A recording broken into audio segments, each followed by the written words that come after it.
Hello friend, स्वागत है आपका अपना यूट्यूब चैनल एडुजोन प्लस में। जैसा कि हम लोग जानते हैं कि हम लोग जो एक नए जागरूकता के रूप में और ख़ासकर अपने अधिकार को समझने के लिए एक जो टॉपिक के रूप में हम लोग स्टार्ट कर चुके हैं, वो टॉपिक है हमारा बिहार पंचायती राज अधिनियम 2006।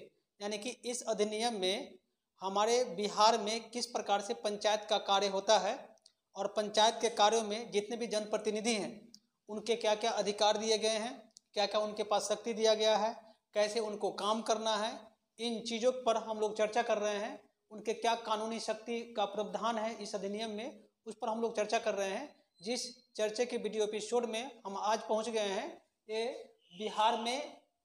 बिहार ग्राम पंचायत अधिनियम 2006 में पंचायत के कार्य करने के लिए कुछ अस्थाई समिति का प्रावधान है। अस्थाई समिति, अब ये समझना हमें कि अस्थाई समिति होता क्या है, फिर कितने अस्थाई समिति का प्रावधान किया गया है, उन अस्थाई समिति का कैसे काम होगा। फिर सबसे पहले तो ये समझना है कि अस्थाई समिति बनेगा कैसे, फिर उस अस्थाई समिति काम कैसे करेगा और कौन सा काम करेगा। इन सभी बिंदुओं पर आज के इस वीडियो सीरीज में हम चर्चा करेंगे।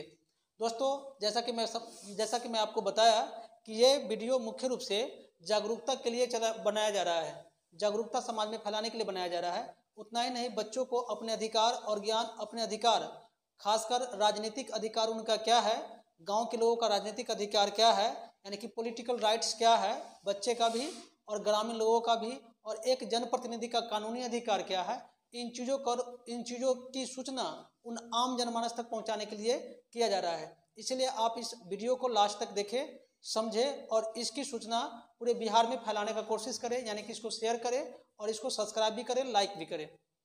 तो इसी सिलसिले में जैसा कि अब हम लोग वीडियो को स्टार्ट करेंगे और जानेंगे कि बिहार में जो पंचायती राज अधिनियम है 2006 का, उस अधिनियम में अस्थाई समिति क्या होता है। तो सबसे पहले दोस्तों, अस्थाई समिति समझने के लिए मैं एक छोटा सा आपको एग्जांपल देकर समझाने की कोशिश करता हूं कि अस्थाई समिति होता क्या है। अस्थाई समिति समझने से पहले आप एक देश लेवल पे समझिए।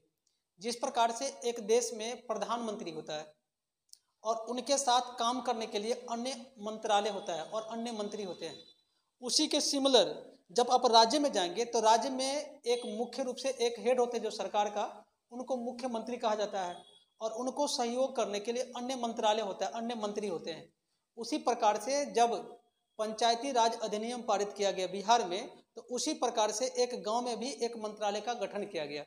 मंत्रालय का गठन, जैसे मैं एक चीज़ और आपको बता दूं कि प्रधानमंत्री का जो चुनाव होता है, वो हमारे देश में प्रधानमंत्री के चुनाव के बारे में चर्चा संविधान में नहीं है।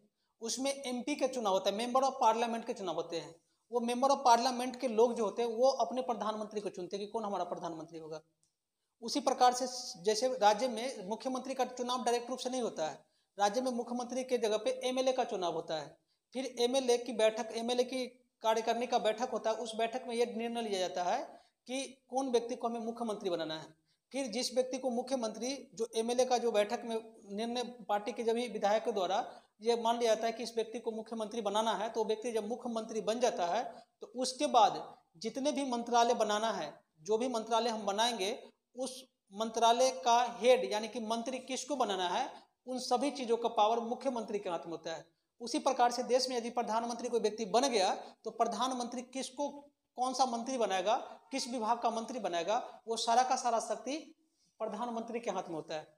उसी प्रकार से ग्राम पंचायत अधिनियम 2006 में ये प्रावधान दिया गया है कि हमारा जो अध्यक्ष यानी कि गांव का, ग्राम पंचायत का जो हेड होगा यानी कि जो अध्यक्ष होगा, यानी कि ऐसे आप समझ सकते हैं कि जो गांव का यानी ग्राम पंचायत का जो प्रधानमंत्री होगा यानी कि जो प्रधान होगा। इसलिए कई जगहों पर ग्राम पंचायत के जो हेड है उसको मुखिया भी कहते हैं, प्रधान भी कहते हैं। प्रधान का मतलब प्राइम मिनिस्टर। तो मान लीजिए कि गांव का जो प्राइम मिनिस्टर होगा यानी कि प्रधान हेड होगा, उस हेड को मुखिया कहते हैं बिहार में। और वो मुखिया को आप ऐसे मान के चले कि पूरे गांव के जितने भी मंत्रालय हैं वो सभी मंत्रालय का हेड है। और जिस प्रकार से प्रधानमंत्री देश के अंदर में अलग मंत्रालय बनाता है, उसी के सलाह पर मंत्रालय बनाया जाता है, उसी प्रकार से मुखिया को यह पावर दिया गया है कि वो अन्य मंत्रालय का निर्माण करे। उस मंत्रालय को जो कानून में प्रावधान किया गया उसको समिति कहते हैं हम लोग। तो जो पंचायती राज अधिनियम 2006 के प्रावधान है उसमें 6 समिति यानी कि ग्राम पंचायत के कार्य को आसानी से और सुस्पष्ट तरीके से और अधिक से अधिक काम में कोई लैप्स न हो आसानी से काम हो सके, आम पब्लिक की सुविधा आसानी से पहुंच सके, उसके लिए 6 समिति को गठन करने का प्रावधान दिया गया है। जिसमें से यह समिति आपको है, सबसे जो इसका इम्पोर्टेंट और पहला समिति है उसका नाम है योजना समन्वय वित्त समिति। यानी कि पूरे सभी समितियों का हेड, यानी कि प्रधान हेड जो समिति है, ये योजना समन्वय और वित्त, यानी कि योजना बनाने की समिति, योजना को लागू करने की समिति, पूरा वित्तीय यानी कि पंचायत की जितनी भी कमाई है, जितना भी रकम है, उन सभी को रकम को देखना, उसको संचय करना, उस पर कोऑर्डिनेट करना, कंट्रोल करने का ये प्रधान समिति होता है। इस समिति का जो हेड होता है, यानी कि इस समिति के जो अध्यक्ष होंगे वो मुखिया होंगे, और इसके जो सरकारी पदाधिकारी जो इस समिति के माने कि मेंटेनेंस करके रखेंगे, उनका नाम होगा पंचायत सचिव। यानी कि इसका ये सचिव, इस समिति का सचिव पंचायत सचिव को बनाया गया है। यानी कि अध्यक्ष मुखिया होगा और सचिव पंचायत सचिव इस समिति का हेड होता है। उसके बाद गांव में 29 विषय दिए गए काम करने के लिए, जैसे स्वास्थ्य है, शिक्षा है, पेयजल है, वानिकी है, मत्स्य पालन है, पशुपालन है, बिजली आपूर्ति है। इस प्रकार से 29 विषय जो है सिर्फ पंचायत को काम करने के लिए दिया गया है। तो सभी कामों को एक व्यक्ति नहीं कर सकता, यानी कि मुखिया होगा तो सभी काम को आसानी से अकेले वो नहीं कर सकता है। तो उसके सभी कामों को सही ढंग से हो, गांव में जितने भी काम 29 विषय पर जो काम दिए गए हैं वो काम को सुस्पष्ट और आसानी से अच्छे तरीके से हो, उसके लिए 6 समिति बनाया गया है। जिसमें से एक सबसे महत्वपूर्ण समिति है उत्पाद समिति। तो ये उत्पाद समिति का काम है उत्पादन संबंधित जितने भी क्रियाकलाप, उत्पादन संबंधित जितने भी क्रियाकलाप पंचायत के स्तर पर होगा, उस समिति का सही रूप से देख रेख करना और उस काम को कराना सही रूप से, यानी कि उत्पादन संबंधित। आप दिमाग लगाइए कि उत्पादन संबंधित क्या क्या काम हो सकता है। तो उत्पादन संबंधित सबसे पहला काम कृषि होता है। कृषि में जैसे फसल लगाना, फसल उगाना, फसल को पैकिंग करना, ये पहले कृषि होता है।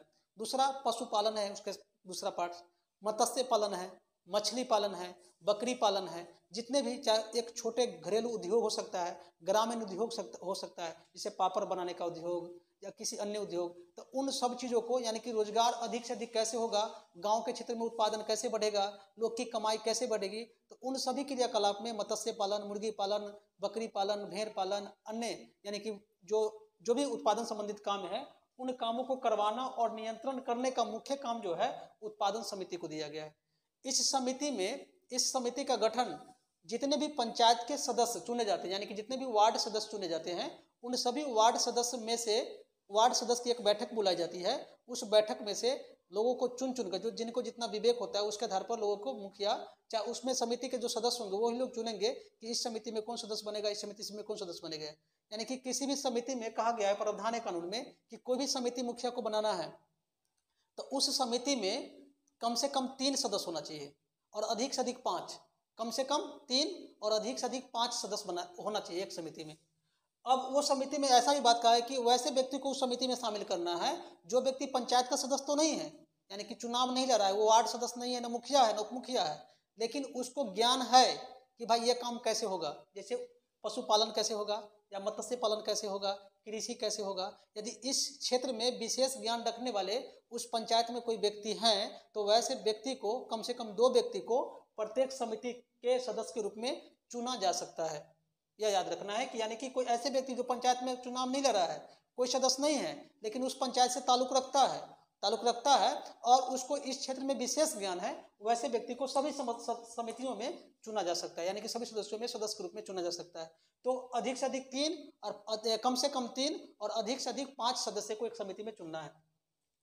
एक सामाजिक न्याय है। सामाजिक न्याय समिति का मुख्य काम होता है, सामाजिक जो न्याय समिति होता है उसका मुख्य काम होता है जो गांव में जो पिछड़ापन है। जैसे हम लोग जानते हैं कि अभी भी हमारा देश आज़ाद, माने कि अभी हमारा देश को आज़ाद हुआ 75 साल होने वाला है, लेकिन हमारे देश में मुख्य रूप से आज़ादी नहीं मिला है। जो हमारे देश के निम्न वर्ग के लोग हैं या गरीब जो लोग हैं या जो अनुसूचित जाति के लोग हैं, अनुसूचित जाति के जनजाति के लोग हैं, उन लोगों से भेदभाव किया जाता है गाँव समाज में, यानी कि उनको शोषण किया जाता है, बंधुआ मजदूर की तरह काम करवाया जाता है। तो इस समिति का काम है कि जो भी लोग पिछड़े वर्ग के समाज में लोग रह रहे हैं, अनुसूचित जाति के हो चाहे पिछड़े ओबीसी के लोग हैं, जिनको सही रूप से समाज में प्रताड़न होता है या समाज में उनको सही ढंग से एक समानता का अधिकार नहीं मिलता है, तो उनके अधिकारों को संरक्षण करना और उसके उत्थान कैसे होगा उस पर विचार विमर्श करने का काम सामाजिक न्याय समिति को दिया गया है। इस समिति में भी 3 सदस्य होंगे जिसके अध्यक्ष उप मुखिया होता है, यानी कि उप मुखिया इसका अध्यक्ष होता है, इसका अध्यक्ष चुनना नहीं होता है। और इसमें जो योजना समन्वय एवं वित्त समिति होगा, इसमें सभी वार्ड के सभी सदस्य होंगे और मुखिया इसका अध्यक्ष होगा और सचिव पंचायत सचिव होगा। यानी कि ये योजना समन्वय एवं वित्त समिति एक ऐसा समिति है जिसमें वार्ड के सभी सदस्य, वार्ड के जितने भी सदस्य होंगे पंचायत में, सभी इसके सदस्य होंगे।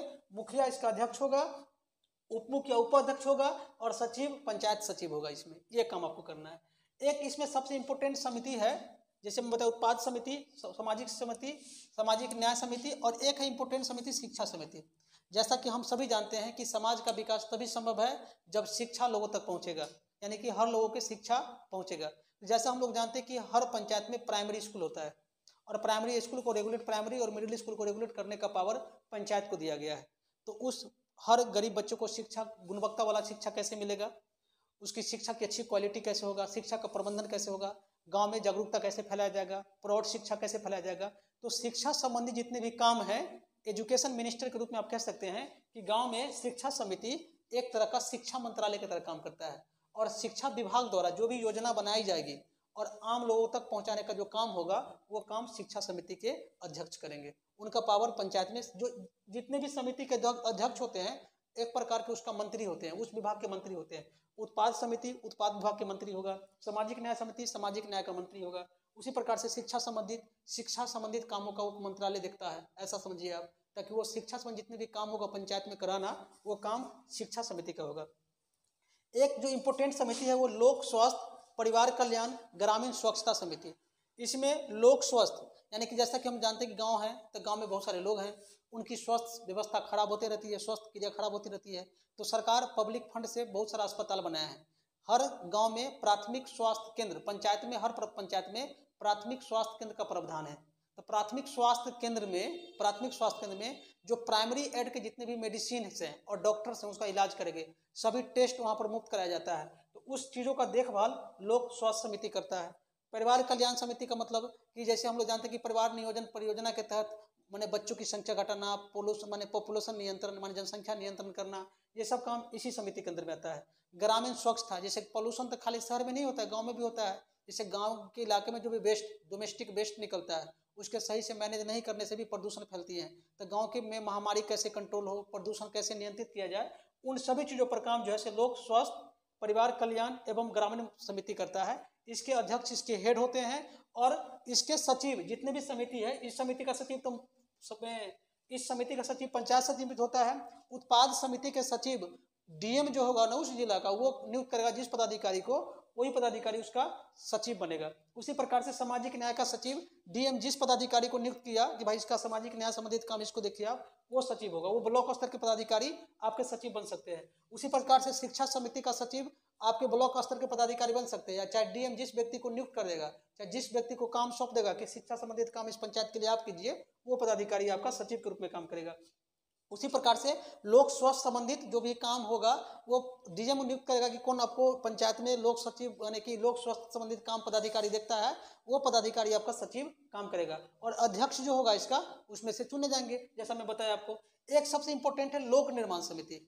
तो लोक निर्माण समिति कौन होगा, तो लोक निर्माण समिति का मुख्य काम होता है पंचायत के अंदर में जितने भी निर्माण कार्य होंगे, निर्माण के काम होंगे, जैसे स्कूल बनाना या कोई पंचायत भवन का बिल्डिंग बनाना, सड़क बनाना, पुल बनाना, तो जितने भी निर्माण के कार्य होते हैं वो निर्माण का कार्य देखने का काम लोक निर्माण समिति करता है।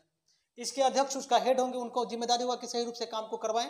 तो अध्यक्ष का चुनाव होगा कैसे, तो उस वार्ड सदस्य में से चुनाव होगा। इसकी मनोनीत कौन करेगा, तो मुखिया जी करेंगे।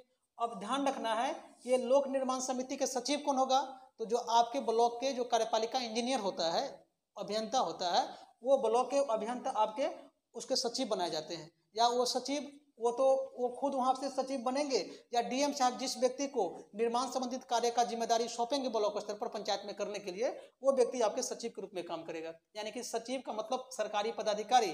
तो हर समिति के सरकारी पदाधिकारी यानी कि इसको छोड़कर हर समिति के सरकारी पदाधिकारी की नियुक्ति डीएम साहब करेंगे, और वही व्यक्ति आपके सचिव यानी किसी भी माने जितने भी समिति है, किसी भी समिति में से किसी समिति के आप मान लीजिए कोई हेड बन गया, आप अध्यक्ष बन गए, तो आप उसका मंत्री हो गए। यानी किसी भी समिति के कोई वार्ड सदस्य हेड बन जाता है यानी कि अध्यक्ष बन जाता है, तो वो व्यक्ति उस विभाग के मंत्री हो गया। और उसका सचिव पदाधिकारी होगा। वो कौन होगा? तो ब्लॉक स्तर के कोई भी पदाधिकारी हो सकता है, जिसको काम की जिम्मेदारी डीएम साहब सौंपेंगे कि भाई आपको ये काम करना है और इस प्रकार से आपको काम करना होता है। इसमें कुछ कंडीशंस है दोस्तों, कुछ शर्त को आपको समझना पड़ेगा। ये शर्त क्या है कि एक समिति बनाने में, मैं जैसे बताया कि कोई समिति बनेगा, इस समिति को छोड़कर, यानी कि योजना समन्वय एवं वित्त समिति को छोड़कर जितने भी समिति में बताया, किसी भी समिति का निर्माण करना है तो उस समिति में कम से कम 3 लोग को शामिल करना है, अधिक से अधिक 5 को। उसमें से 2 सदस्य ऐसे भी चुनना है जो सदस्य उसमें वार्ड सदस्य या कोई चुनाव लड़कर नहीं आया है, लेकिन उस गांव में रहता हो, उसको विशेष उस चीज का जानकारी प्राप्त हो, तो वैसे व्यक्ति को 2 व्यक्ति को इस समिति में हम शामिल कर सकते हैं। लेकिन मेन पावर हेड किसको होता है? मेन पावर जो होता है अध्यक्ष को होता है, और उसके काम वो सचिव के साथ मिलकर उस संबंधित समस्याओं का समाधान करेगा। इसमें एक पावर और दिया गया कि कोई मुखिया चाहे तो इसका तो अध्यक्ष होता ही है, इसके अलावा 2 और समिति का अध्यक्ष बन सकता है, लेकिन 2 से अधिक नहीं। यानी कि मुखिया कुल मिलाकर 3 समिति का अपने अंदर में पावर रख सकता है, यानी कि 3 समिति का अध्यक्ष एक बार में रख सकता है, उससे अधिक नहीं रख सकता है। ये पावर दिया गया है। लेकिन इसमें एक भी प्रावधान जाएगी, कोई भी समिति बनेगा तो एक व्यक्ति कम से कम 3 समिति में वो सदस्य बना सकता है। अदरवाइज एक समिति में कोई एक ही व्यक्ति को सदस्य बनाया जा सकता है। तो एक व्यक्ति यदि ज्ञानी ज़्यादा है, समझदार है, लगता है कि हमें इसके बारे में पूरी जानकारी है, तो वो चाहे तो एक व्यक्ति को 3 समिति में कम से कम सदस्य बनाया जा सकता है। ये ध्यान आपको रखना है। प्रत्येक समिति में 2 विशेषज्ञों को मनोनीत करना है। जैसा कि बताया कि जितनी भी समिति बनाए जाएंगे तो 2 ऐसे व्यक्ति को चुनना है जो व्यक्ति उस पंचायत के सदस्य हैं, लेकिन वो पंचायत में वोटर्स हैं, लेकिन वो वोट चुनाव नहीं जीता हुआ है, वैसे व्यक्ति को 2 व्यक्ति के रूप में चुना जा सकता है। तो आज का हमने बताया कि ग्राम पंचायत का मंत्रालय क्या होता है। तो मंत्रालय का मतलब कि ग्राम पंचायत में जितने भी समिति होते हैं, अस्थायी समितियां हैं, वही ग्राम पंचायत का मंत्रालय है। वो अलग अलग विभाग को सही ढंग से काम करने का एक समिति है, जो समिति मुख्य रूप से ग्राम पंचायत में जो 29 विषय पर काम करने का जो पावर दिया है सरकार ने, कानून ने, उस कानून माने उस कामों को सही ढंग से क्रियान्वित करने के लिए ये समिति गठित की जाती है। इसलिए आप इन समिति के बारे में हमारे वीडियो को देखें और समझें, और जब समझ में आ जाए तो कमेंट भी करें, और कमेंट करके यदि कोई और डाउट भी आता है तो आप हमें कमेंट करके पूछ सकते हैं। और यदि अच्छा से समझ में आ जाता है आपको ये बात, तो अपने दोस्तों में शेयर करें। जय हिंद, जय भारत। फिर मिलेंगे अगले वीडियो में।